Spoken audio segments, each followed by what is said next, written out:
Good morning बच्चों। मैं Usman Gani sir Muse high school YouTube में आपका स्वागत करता हूं। बच्चों, आज हम काव्य 9 कुत्ते की सीख, यह एक कविता है और उनके कवि है रामधारी सिंह दिनकर। तो आज हम कविता की बात करने वाले हैं। कविता का नाम है कुत्ते की सीख, काव्य 9 और कवि है रामधारी सिंह दिनकर।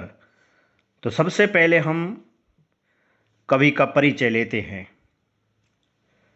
रामधारी सिंह दिनकर जी का जन्म बिहार के मुंगेर जिले के सिमरिया नामक गांव में हुआ था।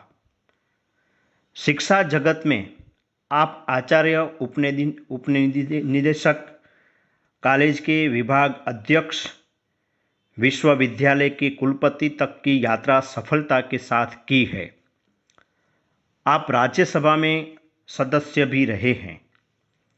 इनकी कविताएं राष्ट्र प्रेम, मानव प्रेम की परिचायक है। वे गांधी विचारधारा से प्रभावित थे। वे प्रगतिशील सामाजिक चेतना के कवि थे। आपको भारतीय ज्ञानपीठ पुरस्कार से सम्मानित किया गया। रेणुका, हुंकार, रसवंती इनके काव्य संग्रह है। कुरुक्षेत्र, रश्मिरथी, उर्वशी जैसे प्रबंध काव्य भी लिखे हैं। अर्धनारीश्वर, मिट्टी की ओर तथा रेती के फूल इनके चिंतनात्मक निबंध है। संस्कृति के 4 अध्याय इनकी प्रमुख गद्य रचनाएं हैं। प्रस्तुत काव्य में बच्चों के लिए लिखा गया है कुत्ता और खरहे। खरहे यानी कि खरगोश। कुत्ता और खरहे की कहानी को काव्य के रूप में कवि ने यहाँ पर प्रस्तुत किया है। वे इस कथा में यह बताना चाहते हैं कि छोटा या बड़ा, ताकतवर या कमज़ोर जब अपने प्राणों पर आ जाते हैं तब उनमें विशेष शक्ति का संचार होता है। ईश्वर ने ऐसी शक्ति सबको दी है। तो यहाँ रामधारी सिंह दिनकर जी ने यहाँ पर बहुत ही सुंदर कविता यहाँ पर लिखी है। पहले हम इस कविता को, यानी कि कविता का सार है, जो सार को समझेंगे और उनके गुजराती जो भावार्थ है उनको भी आज हम समझेंगे। विद्यार्थी मित्रों, इस कविता में जो शब्द दिए गए हैं उन शब्द की हम पहले बात करते हैं। जो शब्द है पहला जुरमुट। तो जुरमुट का अर्थ होगा पास पास उगी झाड़ियाँ। खरहा यानी कि खरगोश। फुदकना यानी कि एक जगह से दूसरी जगह उछलते हुए चलना। फुनगी, तो उसका अर्थ होगा घास की ऊपर वाली नर्म नर्म पत्तियाँ। झाड़ी, छोटे पौधे। खैर, कुशल। काल, इनका अर्थ होगा, यहाँ अर्थ है मृत्यु। काल का अर्थ होगा मृत्यु। झपटना अर्थ होगा आक्रमण करने के लिए तेजी से आगे बढ़ना। बिहड़ अर्थ होगा उबड़ खाबड़। जीवंत, जीव जंतु, तो यहाँ अर्थ है छोटे जानवर। नाहक, अनायास। बकना, व्यर्थ बातें करना। रोटी, तो भोजन।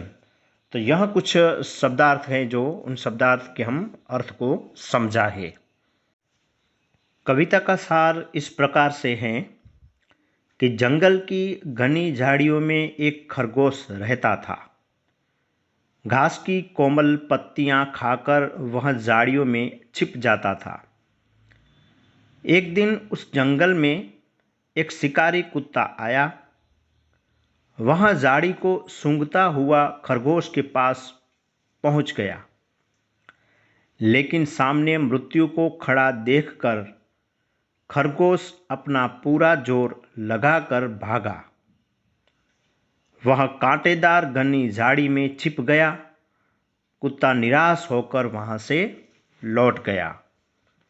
कुत्ता अपने भोजन के लिए दौड़ रहा था, जबकि खरगोश अपनी जान बचाने के लिए भाग रहा था। जान संकट में पड़ने पर हर व्यक्ति को अपनी पूरी ताकत लगा देनी चाहिए। तो यह कविता का सार है। अब हम इस कविता का जो सरल अर्थ है उनको हम समझेंगे। एक वन में एक स्थान पर पास पास घनी झाड़ियां थी। इसके अंदर एक खरगोश छिपकर रहता था ताकि वह किसी की नज़र में न आए। वह फुदक फुदक कर घास की कोमल पत्तियां चुन चुन कर खाता था। लोगों को दूर से देखकर वह झाड़ियों में छिप जाता था। वह एक दिन उस वन में एक शिकारी कुत्ता आ गया। वह जंगल में छोटे मोटे जानवरों को खाने के लिए वहां की एक एक झाड़ी को सूंघकर छानने लगा। कुत्ता अंत में उस झाड़ी के पास भी पहुंचा जिसमें यह खरगोश रहता था। लेकिन कुशल यह हुआ कि बेचारे खरगोश की उम्र अभी लंबी थी। कुत्ते की सांस का स्वर सुनकर खरगोश सोते से जाग पड़ा। उसने देखा कि सामने उसका काल यानी कि मृत्यु कुत्ता खड़ा है।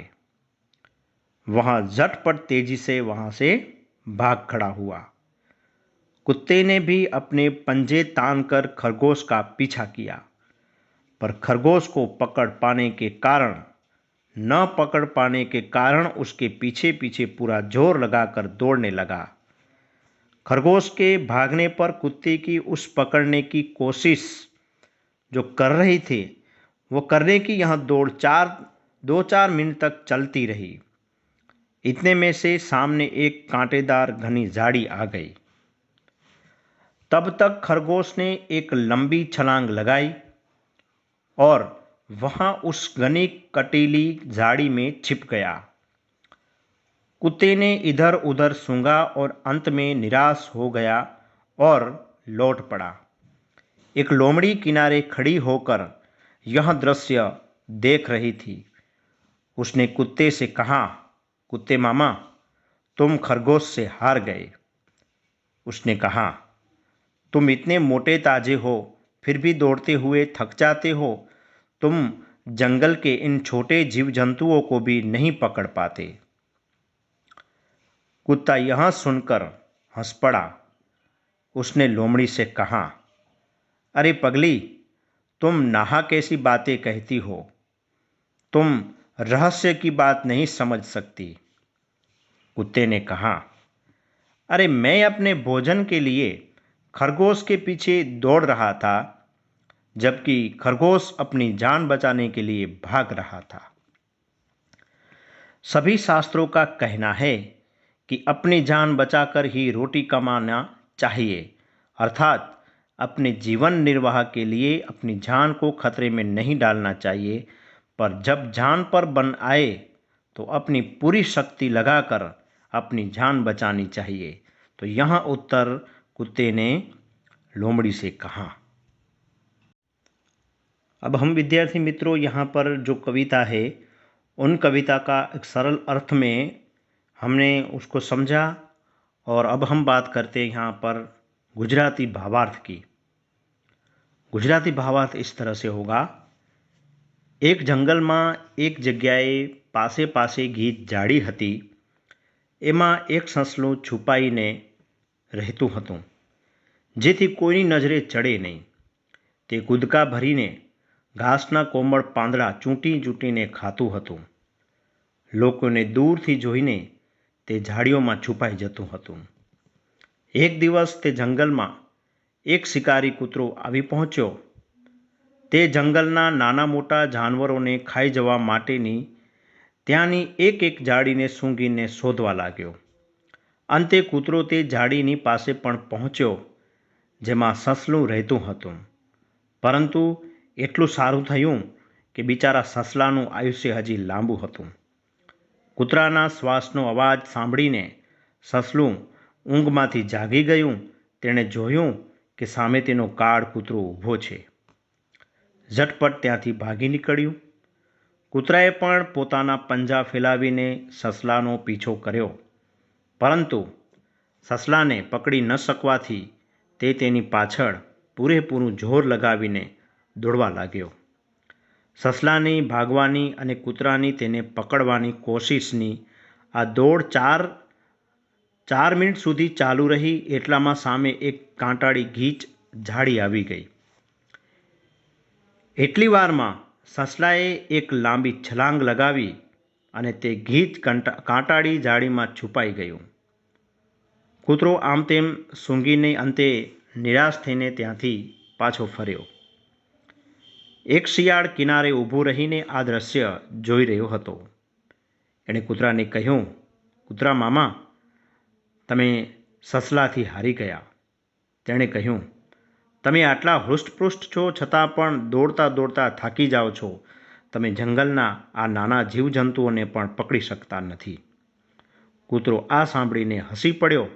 તેણે શિયાળને કહ્યું, અરે ગાંડી, તું નકામી આવી વાતો ન કર. તું રહસ્યની વાતો સમજી શકતી નથી. કૂતરાએ કહ્યું, અરે હું મારા ભોજન માટે સસલાની પાછળ દોડી રહ્યો હતો, પરંતુ સસલું પોતાનો જીવ બચાવવા ત્યાંથી ભાગી રહ્યું હતું. બધા શાસ્ત્રો પણ એ જ વાત કહે છે કે જે પોતાનો જીવ બચાવીને જ રોટી મેળવવી જોઈએ, અર્થાત પોતાના જીવન નિર્વાહ માટે પોતાનો જીવ જોખમમાં ક્યારે ન મૂકવો જોઈએ. જ્યારે જીવનું જોખમ આવી પડે ત્યારે પોતાની પૂરેપૂરી शक्ति एकत्र કરીને પોતાનો जीव बचावो જોઈએ. तो विद्यार्थी मित्रों, यहाँ पर इस तरह से कविता का एक सरल अर्थ में भावार्थ गुजराती में यहाँ पर होता है. तो यहाँ पर आज का पार्ट 1 पहला टॉपिक कुत्ते की सीख जो कविता है, उन कविता का भावार्थ हम आज कविता का सार और कविता का सरल अर्थ में भावार्थ और गुजराती में भावार्थ हमने समझा है. आगे की नई वीडियो में हम पार्ट 2 में उनके जो कविता है उन कविता के शब्दों का अर्थ और कविता का सार और प्रश्न की चर्चा हम करेंगे.